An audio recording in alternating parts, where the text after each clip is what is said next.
Hey, I loved your article about this hearing with Corey Lewandowski and what appears to be the Democrat strategy and whether it's working or not. Expand on that, will you? Well, I think kind of a key moment came in which Jerry Nadler, the Democratic chairman of the Judiciary Committee, reminds Corey Lewandowski that Article 3 of the impeachment of Richard Nixon was for contempt of Congress. So he's basically saying, you're in contempt of Congress and you can get in big trouble for that. And there's no doubt that Corey Lewandowski came to that hearing and he was really jerking him around. Yeah. I mean, if you watched it, he was delaying. He was asking for questions to be repeated. He was repeating over and over his instructions to the White House, et cetera. But the biggest problem that Democrats faced was that not only Corey Lewandowski, but all the other major figures in this had already testified, some of them for many, many, many hours, to Robert Mueller, to his prosecutorial team, and their testimony been written up in the Mueller report. And so Democrats, after a while, you thought, what is the purpose of this hearing? They're just trying to get Lewandowski to repeat what's already in the report. It made no sense. Well, and that is a key part of this, is that Trump ultimately, even though he complained about it publicly and clearly privately, and he questioned and kind of circled back on his original policy, ultimately, when push comes to shove, at every chance that he had, he did finally end up cooperating with the special prosecutor across the board, even going so far as to answer those written questions, which many people suggested he shouldn't. So he did answer the written questions. We should say that he did not do an interview. Right. With the special counsel. He refused to do an interview, although the special counsel never demanded that he do so. And this is just my opinion here. I think the reason the special prosecutor did not demand that Trump do an interview is that he was afraid he'd lose when it went to court. But the big issue in Watergate in U.S. versus Nixon was that the Watergate burglars were on trial. The prosecutors wanted the evidence of the White House tapes for that trial. And Nixon said, no, they're privileged. They're covered by executive privilege. And the ruling was that the needs of the criminal trial outweighed the president's claim of privilege. The ruling was not that there's no such thing as executive privilege. It was just in that case, the needs of the criminal trial outweighed executive privilege. Now, in this case, what we have is the Trump White House has cooperated with the criminal inquiry over and over and over again. That's already happened. There's already a report about it. You can read it. And Congress is just trying to kind of call witnesses up to elaborate on their testimony to the criminal inquiry. So I think Congress has gone to court now in the case of Don McGahn, the former White House counsel, who has refused to testify. Unlike Lewandowski, he was an actual White House staffer, and he's at the direction of the White House. He's not testifying. So that's going to go to court. That is in court. It may take a long time to decide.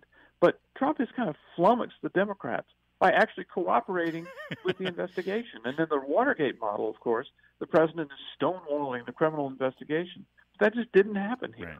And, of course, in the Watergate model, the president stonewalled the investigation because ultimately, well, he kind of had some reason to be concerned. I mean, we've heard the tapes. He did offer to pay hush money. I mean, that's why he didn't cooperate. You got to think, since Trump did cooperate, he hated it. He knew it was a distraction, but ultimately he knew, well, listen, I know I didn't, cooperate with the Russians, so let's just go through this.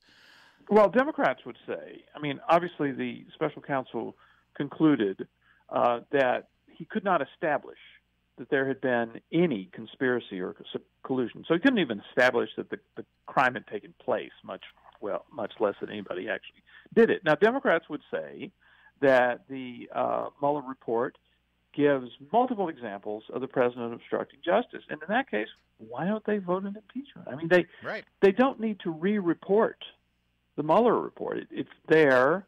And, Corey Lewandowski on multiple occasions before the Judiciary Committee, when they read him some portion of the Mueller report concerning him, they'd say, is that accurate? And he'd say, yes. So there's not a lot of question that what was in the report was accurate. There's a lot of question as far as the obstruction goes as to whether it amounts to obstruction of justice. Right. So that's the argument. It's an interpretive argument.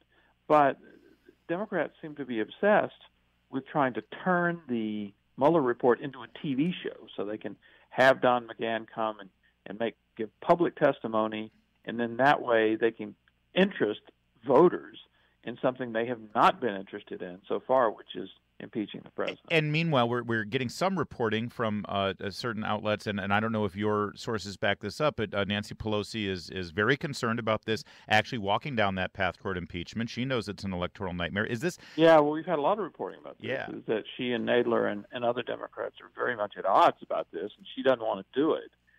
Now, it may be these are just kind of personal differences. Pelosi obviously remembers when Republicans impeached President Clinton, and there's this belief that was disastrous for Republicans. It backfired on them terribly. Well, they certainly lost in the case they didn't remove Bill Clinton from office. But if you remember back then, this was happening in 1998. There were midterm elections in 1998. Newt Gingrich told Republicans that this impeachment effort was going to really be popular with voters, and they'd pick up a bunch of seats. They did not. They actually lost some seats. But the fact is, they kept their majority. They didn't lose control of the House. They didn't lose control of the House in 98 or 2000 or 2002 or 2004. They lost it in 2006 for entirely unrelated reasons. A lot of things had happened by that time. So the Republicans did not lose control of the House because of their impeachment. And by the way, they won the presidency in 2000. That's right. Impeachment. And I think in many respects because Al Gore was, even though he tried hard not to be, he was inextricably tied to Bill Clinton and all of the baggage that came with it, including that impeachment process. Deeply uncomfortable for the whole campaign as far as the Clinton connection was concerned. Byron, I know you haven't reported on this yet, but I'm hoping that you might be able to, because I know that you talk to very smart people. I hope you can shed a little bit of light about this latest story about this so-called whistleblower with regard to a conversation the president had. And just in sort of general terms here, to me, it doesn't. My understanding of the power of the presidency and the executive branch is that they have a whole lot of latitude when it comes to foreign policy. And there's nothing extraordinary about a president having a private conversation with another world leader and making a promise. We don't know who the leader was. We don't know what the promise was. Why does this fall into scandal territory? Well, I have been doing some reporting on this, and boy, it's hard to know anything. The Inspector General of the Intelligence Community met with the Intelligence Committee, the House Intelligence Committee today, and the meeting went on for hours. And my understanding is that this is one of these things. This is a very, very divided committee. They're fighting each other all the time, and they're not on this. They're relatively united on this. They'd like to know what's going on, but the Inspector General did not reveal anything about this, so we don't know who is it. Who is the official who may have committed some sort of wrongdoing? They won't say that. Who's the whistleblower? We won't say that. What was it? What did it involve? I mean, they literally won't say anything. And they won't confirm what has been in some press reports, that it was the president speaking to a foreign leader and there was some sort of promise involved. So we don't know. And the lawmakers who are actually have the job of overseeing the intelligence community have no idea what's going on. But this, and that is in part because the Justice Department has said, look, this is not something that a whistleblower can take to Congress. And you have to think, I mean, let's say it is some person in the intelligence community. They have got some knowledge of a leader-to-leader presidential phone call, and they think something terrible has happened, and they want to. I mean, these are confidential things. The president talking to a foreign leader is a confidential thing, and it is not Congress's place to oversee that. Right. And so it's hard to see how Congress could have any role in this. And my guess is that's probably the position of the Justice Department in this case. But there's been so much speculation about this. Of course, now I think we have to find out, well, what happened? Was it really bad? Was this some sort of never Trumper resistor inside the bureaucracy trying to do this?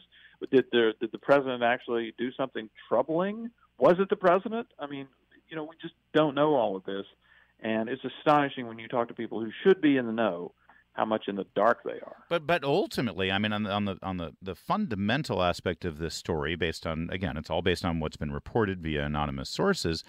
The president having a private conversation with another world leader, regardless of what the content of that conversation was, I mean, that you don't get more executive privileged than that, I would think. Right.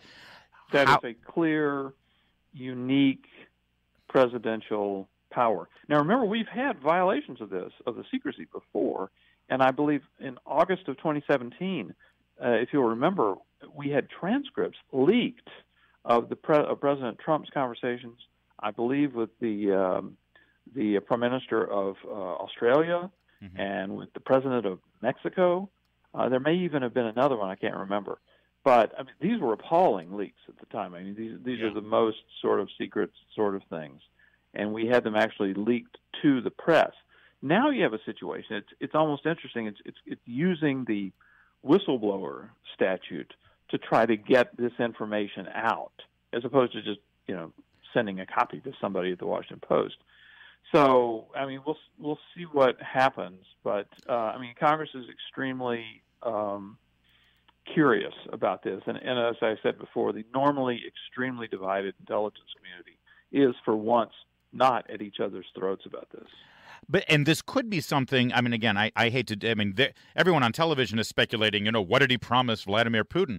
But this could, he could have been speaking with the leader of Saudi Arabia, saying, if you strike back against Iran, we promise to give you naval support. And somebody found that alarming. There's no reason to assume that it's Putin or not Putin, or that that's MBS or not MBS. There's no reason to assume that it's anybody right now, because we just don't know. But what the one thing we do know, based on this reporting, is that there is somebody in the government who got a hold of this information, leaked it, and it appears there is an attempt. I mean, maybe they're a patriot and they're trying to save our country, but they could also just be trying once again to undermine the president through anonymous leaks. Sure. I mean, we've known from the very beginning that there are a lot of people in the bureaucracy who are trying to undermine the president. There's no doubt about it. Remember that there was a big brouhaha in the New York Times. I can't remember. It must have been at least a year ago. Somebody who said they were a senior official in the government wrote an op-ed anonymously for the New York Times and said they view their role as trying to undermine the president. And there's a lot of cheering, in some quarters for this person, who, by the way, has never been identified. Never been identified. Yeah. All right. So there's a lot of resistance inside the federal bureaucracy, and I tell you the truth, I think one of Trump's great failings is that he did not do enough, especially early on in his presidency, to appoint people and take control of the federal bureaucracy, because it's hard for any president to do. It was really hard for him to do. Byron, New York, we'll leave it there. I don't remember. I feel like I asked you last time we spoke. Are you working on a book on all of this, everything that you've been witnessing firsthand, this extraordinary presidency? We're talking about secrets here. Maybe I should keep that a secret. All right. Understood. That would be we'll talk about it later. That will be a no comment from Byron York. That's all right, though. But I sure hope you are, as I mentioned, because I want to read your book. Heck, I want to interview you for about 5 hours about your book, if you're writing one. Not that you are. Byron, thanks for joining us. Thank you so much, Larry.